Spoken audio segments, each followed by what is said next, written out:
In this episode, we talk Barkley marathons, downhill running, and rolling ankles.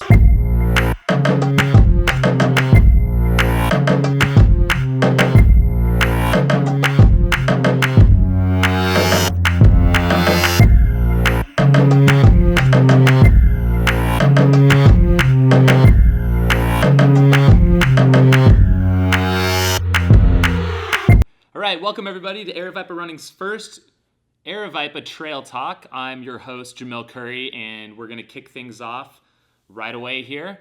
So this show is really all about providing a resource for all of you. We want to hear your questions. We're going to be picking a different topic for each show. This first week's episode is all about the Barkley marathons, and we've solicited a few questions from you guys, which we're going to get to. If you don't know what the Barkley Marathons is, it's a race that's coming up this next month in April. And if you don't know about it, I would suggest stopping this film right here and going and watching this quick 20-minute video that we're going to link, maybe put it up here, and go and check that out. It'll give you a background on what this race is all about. Now, the Barkley is something I'm personally very interested in. I competed in it the last 2 years, and out of the 60-plus ultras that I have competed in, this is the only one that I have yet to finish. So we're going to start off with some of your guys' questions that are relating to the Barkley marathons. And Jubilee, let's go ahead and get that first question. Okay. Nicole Tran from Facebook asks, Barkley 2016 in the cards? Okay, so I kind of have, I guess, a little bit of an announcement to make. After failing to complete the race the last 2 years, I made it 3 loops in 2014, 4 loops in 2015. I really felt like this was my year, and it's really been my goal race for this year. So Barkley 2016, definitely in the cards. I submitted my application. I was selected for the race and began training. And along the way, I sustained a couple of injury setbacks, and I've actually decided that I have withdrawn from the race for this year, so I won't be going out to Tennessee. And this is kind of something I really wanted to touch on real quick, and that's like when to give up your goal race. For me, it's something I've never really done before. I've always just powered through. It's kind of my mentality with running ultras. I kind of want to finish them at all costs. That's why I've never really DNF'd besides Barkley. And deciding ahead of time to drop out of a race that I've signed up for and been preparing for is a really, really difficult thing to do. And it's something that I'm sure is probably something that a lot of people can relate to. You know, when to make that call, when to decide that it's just not going to happen this year. And for me, it was just, for a race like Barkley, you have to be so on top of your game and just 100% with your training and everything else, because even in like your top shape, you still can't afford to have things go wrong. So I'm just decided that I needed to call it for this year and kind of look forward to the rest of the year and see what happens and put it on the calendar next year. What are some of the coping mechanisms that you use for dropping your goal race? So a coping mechanism, I guess it's to just look and see what else is out there and what else I can put in its place, and kind of not focus and dwell too much, but just kind of like make the decision and just move forward and move on. I think that's the best thing to really do. Find something else that inspires you. And for me, already looking ahead to what else I can do this year. So Rich McKnight from Facebook asked Jamil, I heard if 2 runners are left and happen to be heading out on their last lap, Laz will make the runners run the loop in opposite directions. Is that true? All right, Rich. So Laz, for those of you who don't know, is the race director. His name's also Gary Cantrell. And Barkley is a 5-loop course. The first 2 loops are done in the clockwise direction. The second 2 loops are the counterclockwise direction. So it kind of gives you like a day loop, then a night loop in each direction in a row. So it's always changing and always different. For that kind of like magic 5th loop, 2 runners, David Horton and Blake Wood, I believe it was them 2. There might have been another pair that back when they finished the race, prior to this rule being implemented. Like, people oftentimes work together in Barkley. It's very advantageous just to help with navigation and keeping each other awake. So I think actually it was Jim Nelson and someone else. They both got to loop 5 and they worked together. So to kind of up the difficulty, Laz now requires if more than one runner reach loop 5, they have to switch directions each time, and we've seen that multiple times. Continuing from Facebook, Suzanne Jansen says or asks, how do you mentally prepare yourself for how long it takes to complete each lap? Each loop at Barkley, for the top runners at best, it's about 9 hours, and that's without any food, any aid stations, any course markings. And in the course of that period of time, of course, day becomes night, night becomes day, and we can see all sorts of weather conditions happening. So really, you have to be not only prepared like with what's on your body, but just mentally prepared to be out there a long time. And so my first loop last year was about 9 hours. The next couple were about 11, and my loop 4 turned into an all-night affair. I actually slept out in the woods. It was about a 21-hour loop at the end of the day.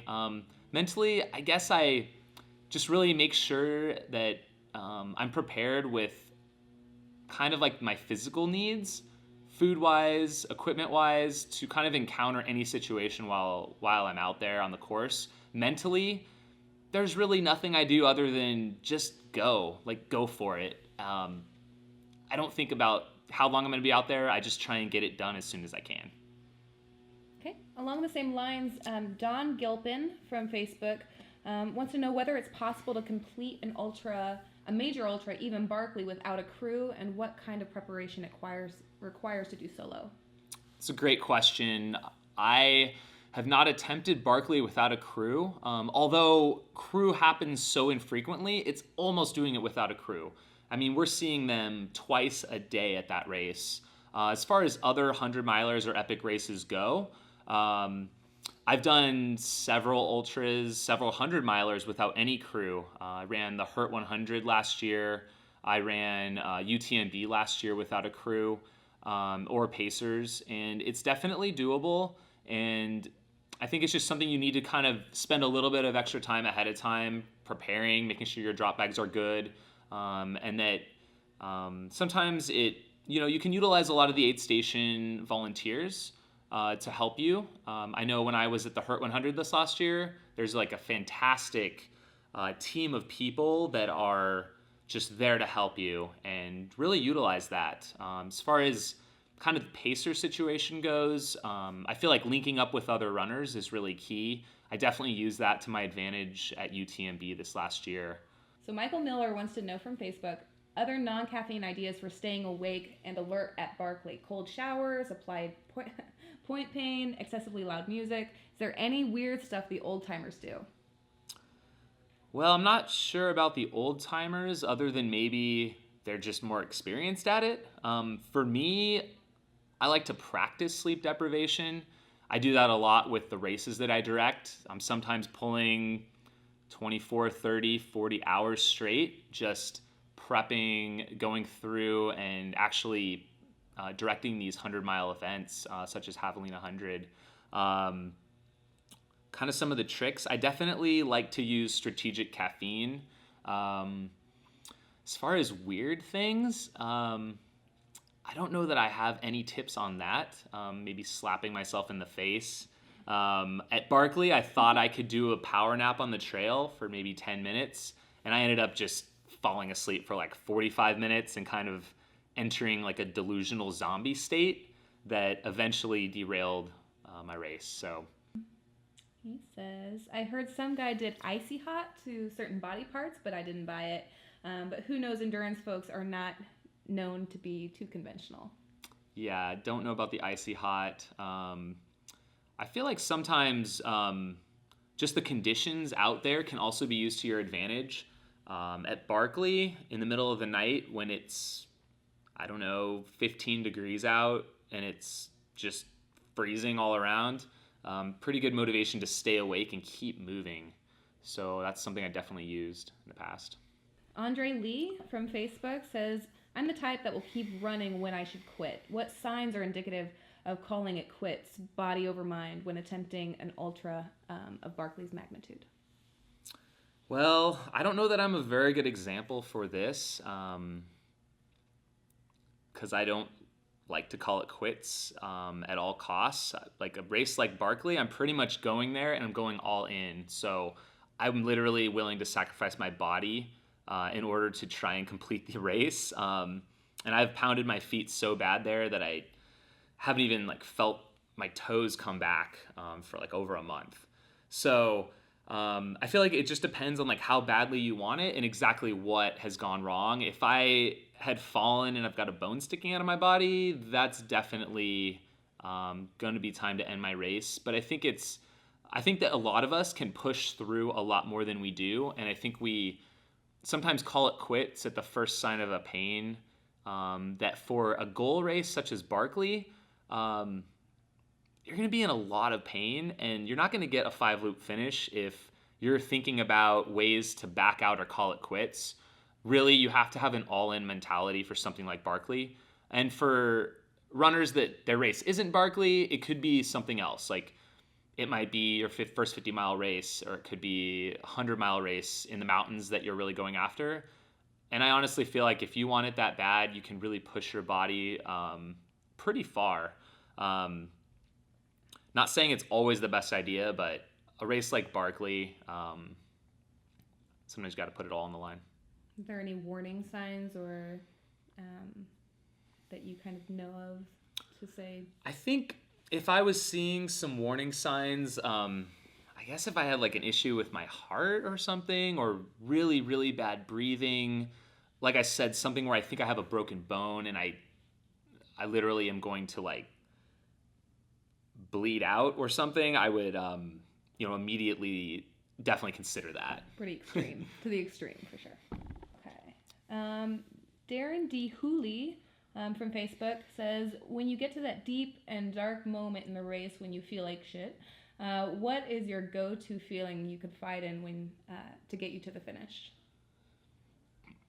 I think for me, I like to, in those really dark moments, think about something that I've been through that was worse and how this experience isn't that. And I also try and think of like any ultra that I do is like this series of like peaks and valleys. And I know that in my experience, whenever you're in a valley, there is something that's going to be heading up, and I'm going to be feeling better soon. So I just need to figure out what's going on. Have I not been eating lately? Have I not been drinking? Have I not been taking salt? What's going on in my mind? Because that's more than anything telling me what I need to look at and try and fix that, and I can start to be in a better place. And just a follow-up from Darren, he asks, what point of the race do you decide to push your limits? In a race like Barkley, for me this last year, it was really on loop 3 when I was kind of teaming up with another runner, and I was realizing that kind of where he was at, he wasn't going to make it beyond 3 loops. And if I had any chance at loop 4 or 5, I had to leave him or push and just kind of really, quote unquote, go for it. And I just kind of flipped that switch and went for it. And I just, I kind of turned things around pretty quick. We were moving real slow. And next thing you know, I was like running, flying down the trail, kind of chasing the dream, and just keeping that in mind. At some point, you just gotta, I think I'm borrowing a quote from one of the previous 5-loop finishers, I think Andrew Thompson, you gotta be your own man at some point, or your own woman. And you can't rely upon others, and you really gotta make that decision for yourself if you want it. Emily Willemon asks, do you bring a license plate from your state, or can you bring one from a different state to give Laz? As you can see from the documentary video and other photos, he has all these license plates hung up around the start-finish line, and that is part of your entry fee as a virgin first-time runner of the race. So part of what you have to bring is a license plate from your home state. I don't know if he ultimately checks that, but I think I've seen someone brought a license plate, I think from Antarctica, so I don't know that that's anyone's hometown.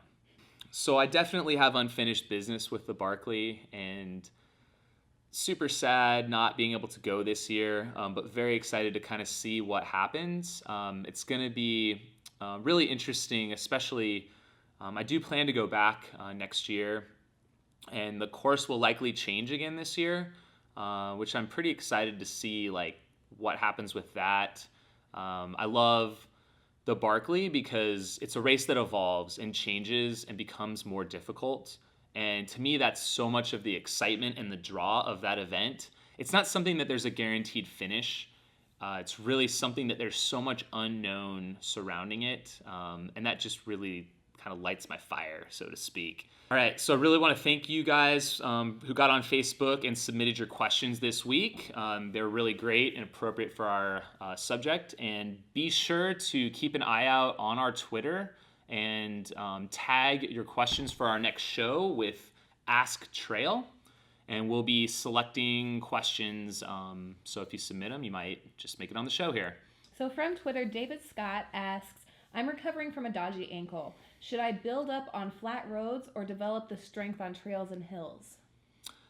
It's a great question. Coming back from an ankle injury, I think number one is you want to do whatever you can to stabilize that ankle when you're coming back. I've used rock tape or kinesio tape with great success in the past. I've even run a 100-mile race a couple different times on a badly rolled ankle by just taping it. So I think that's a great way to do that no matter what, if you're getting back out on the roads or trails. I wouldn't necessarily stay away from trails, but you just may want to pick one that is a little bit easier, has less obstacles, and kind of less camber so that you're not rolling your ankle as easily. And definitely tape that until you build the strength back up. Yeah. Leanne Taylor, Little Elk, asks, I would appreciate advice on downhills. I've fallen twice and now I overthink everything. Advice on downhills and getting back to the comfort zone or getting over that anxiety on downhill trails. I think there's a few factors in terms of falling downhill and getting your comfort level up. I would say probably stay away from trails with really loose gravel when you're getting back into it. And really watch out for using the brakes too much. When I run downhills, I really like to kind of like think like I'm a kid and like carefree and let gravity kind of take me down. And when I'm running, especially like very technical, loose downhills, I almost like go with the trail. I don't try and brake or stop or go too slow. It's oftentimes when I do that, that's when I fall. So I think kind of my advice would be to focus on just like letting your body carry you down, and just really focusing on kind of your foot placements. Look for rocks or pieces of the trail. You can almost like jump down the trail, like jump and jump and jump, and kind of use that momentum to carry you down instead of fighting it or braking and stopping too much. Okay, so our last question comes from Karen Hogan Schluter on trail running passing etiquette as it relates to races. I've moved over during a race to let someone faster pass me and face planted in the mud. Is there an expectation that slower runners move over, or is the responsibility for passing on the passer? In, I guess, my view, say that it definitely falls upon the person passing because you're the one that's overtaking someone else. And I think it's a common trail courtesy that you keep in mind that there's other people on the trail, other trail users, and I would definitely put it on that person. And I think we just need to, all of us, think about that and think about like our communication with each other out on the trails, just so we can all have a safe, fun time. I know that also there's like, it's a big issue with headphones these days. People like to kind of keep their music up. And I don't want to be your dad over here telling you what to do, but you know, I think we can all just use a little bit of common sense out there on the trails and kind of keep each other safe and watch out for each other. That's what trail running is really all about, is enjoying the land together and being there and watching out for each other. Thank you guys for tuning in for our first episode of Aravaipa Trail Talk. Remind you guys to send us your questions at any point in time with the hashtag AskTrail, and we'll be sure to look at those for inclusion in our future shows. And stay tuned for our next episode. All right. I don't know.